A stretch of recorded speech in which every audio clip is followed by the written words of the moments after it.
Mike, it's my pleasure to welcome the Consul General of Israel, Gilad Katz. Sir, welcome. Thank you for being here. Before we begin, I want you to know that this network is not fair and balanced. We are unashamed supporters of Israel, Israel's right to exist. We're largely made up of people who are Christians who love Israel that watch this. Could you give us an update of what's happening there now in Israel? So first of all, I think that what you have just mentioned of supporting Israel, you should be proud of that. It's a badge of an honor. Supporting a democratic state that shares the same values as the United States is, I think, only natural. And I really do thank you and your network and the viewers. To your question, Israel is now in its already third day of, I would say, a large military scale against the Palestinian terror organization Hamas in the Gaza Strip. They have launched in the last 48 hours over 1,500 missiles. Now, if you take that into hours, that is around every hour about 60 rockets. That means almost every minute, every single minute they launch a rocket, meaning from the minute I started speaking to you in this interview, they've launched already 2 missiles on Israeli towns, villages, wanting to just gain one thing, to kill Israeli civilians, innocent civilians. That is what terror means, and we will not allow that to happen. We will strike, and we will continue to strike the Hamas until they will be on their knees. I am not only committed to do so, we are proud on defeating the terror. It is we have to, for once and for all, face the evil faces of the terror, and we will overcome and defeat them. There's no other option. Israel has no other option.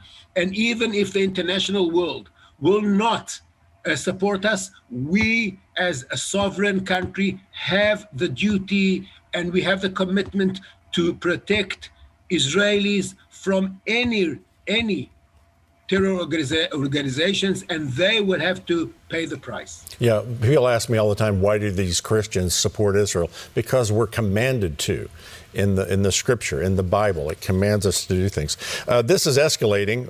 We've got the city of Lod. We've got breaking news today. Coronet anti-tank guided missile was fired at a Jeep, sadly killing one Israeli soldier and wounding others. So it's not just now news of explosions on the Lebanon border. This current attack, the Hamas uses a tactic where they have human shields around their launch sites so that the Israelis won't hit that. Could you speak to that? I have to say something before, because the Hamas, they want to show themselves as protecting the poor and protecting the weak. But let's see how it is, in fact, on the ground. The Hamas are deliberately violating 2 crime wars. The first crime war is by launching their missiles, the rockets, from a populated area. That means they endanger the people that live in their neighborhood. These are their brothers, sisters, cousins, friends, you name it.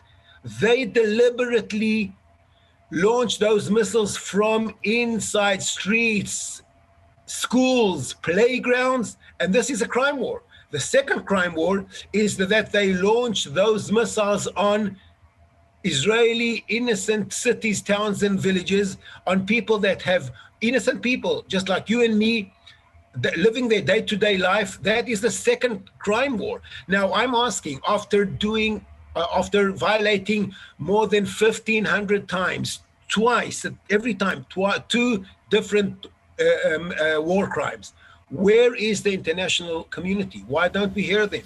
Why don't they blame and finger out the Hamas?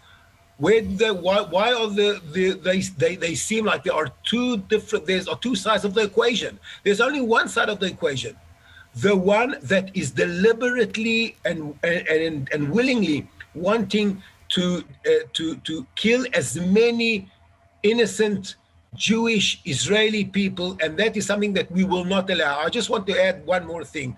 You mentioned earlier that now in Lod is a city, a big city, more than 100,000 Israelis live in a city. It is only 5 miles from our international airport, Ben Gurion. And unfortunately, for the past 36 hours, Israeli Arabs, not Palestinians, Israeli Arabs, have been going vandalizing, riots, using violence against their Jewish neighbors for one reason only, because they are Jews. Now, this means, in our eyes, this means that those vandalisms, they have in conscience decided to join the Hamas. I see no difference between the two. That's right. The Israelis that came up, tore down Israeli flags. They burnt them down in Israel. They burnt down schools, synagogues, and they vandalized and brutally hit Jews.